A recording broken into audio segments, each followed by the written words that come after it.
Welcome to a very special episode of Live from Jacksonville. Special because the one and only William Shatner is our guest today, and I'm so excited to bring just a portion of the conversation we had with him to you. That's coming up in just a few minutes. Right now, let's run down what's happening in the next few weeks here in Jacksonville. Daly's Place has Rob Thomas on Saturday, August 2nd. He was a guest on our last episode. In case you missed it and want to go back and check it out, he was a great guest.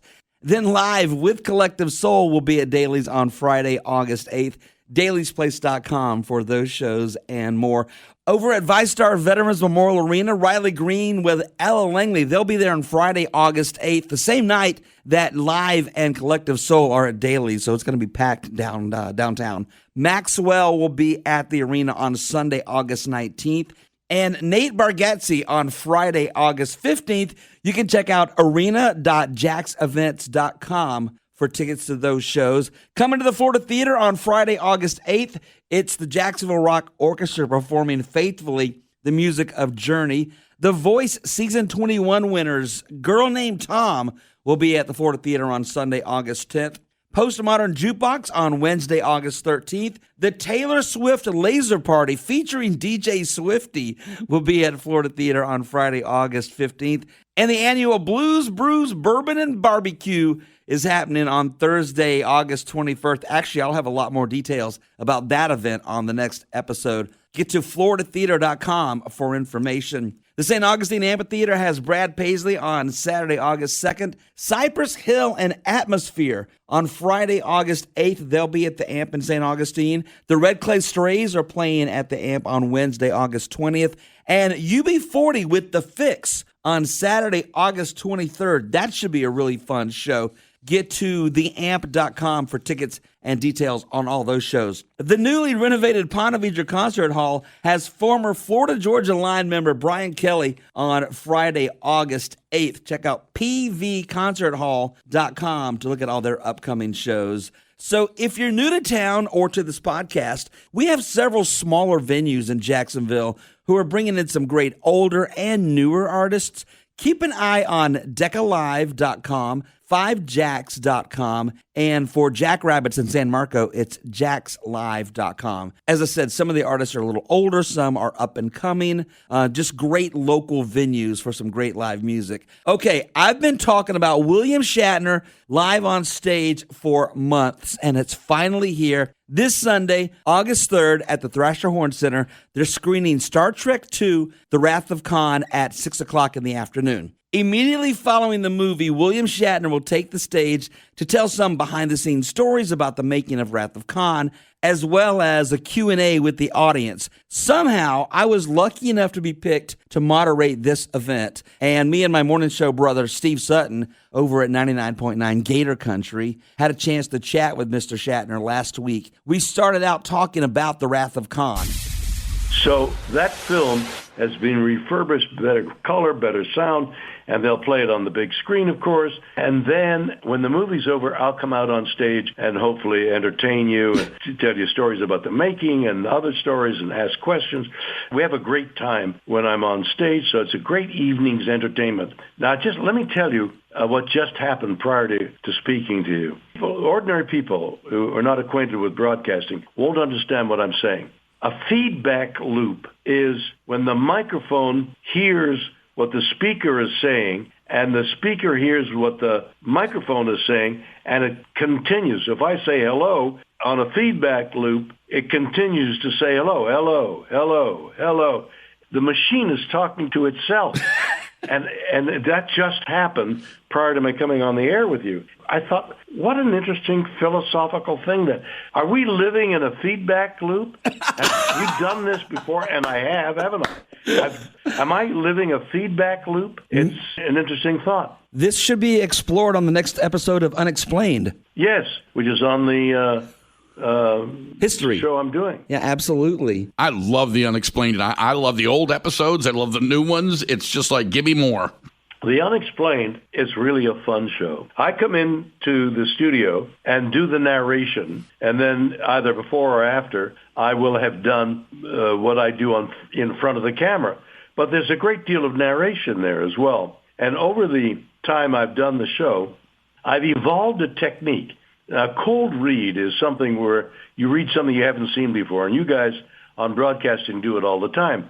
Somebody hands you a sheet of paper, read this now, and you read it cold. You don't know what the next word is going to be, but you've evolved a technique of kind of looking ahead and then looking back. It's quite involved. But a cold read means that you're seeing it for the first time. And so that's what I try to do with all the narration. I'm handed the script, we roll the recording device, and I start to talk, and I don't know exactly what I'm going to say or what it says. Now, I'll do that once, and then I'll do it twice, because now I know a little bit about what to anticipate and cover some pronunciation mistakes. But that cold read is as exciting to me as is the show, which is all about inexplicable things that are a part of our world. We don't know what it is. There's a thing, oh dear, golly, it just ran out of my mind. Oh, God, it means you're seeing a mirage.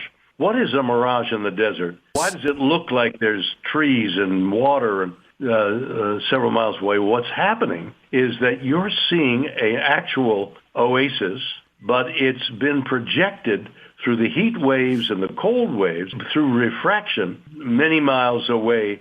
And it's an illusion based on a real thing that is being, in effect, broadcast by these cold and hot waves.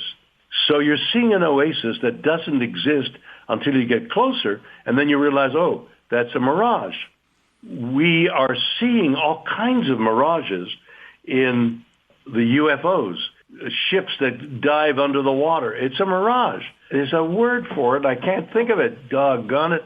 Somewhere in the middle of this interview, it'll occur to me. So I'm thinking about, it's just on the tip of my mind.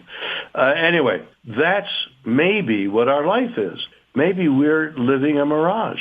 And we got a feedback loop. It all comes back to the feedback loop. Well, electronics is weird. Electronics deals with electrons and electricity and motion of these small things, and we don't understand it. We don't understand the science of quantum, and we know what its effect is. We know that if you don't look at a particle, it ceases to exist. Once you examine it, it exists. When you stop examining it, it ceases to exist. It's beyond science fiction. This study of the small particles of nature is a science fiction escapade. It makes no sense whatsoever what we think of as the real world, because that is the real world. The real world is made up of quantum, and yet quantum follows rules that don't follow the real world. As Einstein put it, it's a spooky thing out there. It is a spooky thing. Bill, with the few minutes we have left, have you done these kind of shows before that we're going to be seeing at the Thrasher-Horne Center on August 3rd? I've done them on occasion. For example, I'm doing a 6-city tour, one after the other, driving from one venue to the other. So when that curtain comes down in your city, I get in a car with 2 other guys, and we drive 2, 3, and in some cases, 400 miles to the next venue and try and sleep during the day, get up and do the show and do the same thing 6 times. What's your favorite part of doing these events?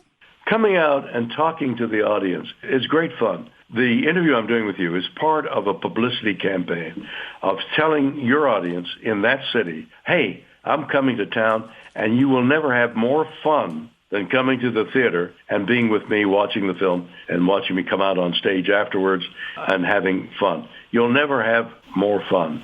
So I'm doing that because that's fun for me too, except for the fatigue factor of getting to the next venue. And I do it because the fun overrides the fatigue of getting there. Well, Bill, just to let you know, you're talking to 2 massive, massive fans. We are honored to even be in your presence right now. We thank you for your time, and we cannot wait to see you on August 3rd at the Thrasher-Horne Center. Thank you so much for saying that. I look forward to seeing you and your audience. There are still tickets available for this unique once-in-a-lifetime event. thcenter.org. I'd love to see as many familiar faces in the audience as possible. It's Sunday, August 3rd at the Thrasher-Horne Center, thcenter.org for tickets. Hey, thanks for listening. We'll drop another episode in a couple of weeks and let you know what's happening live from Jacksonville.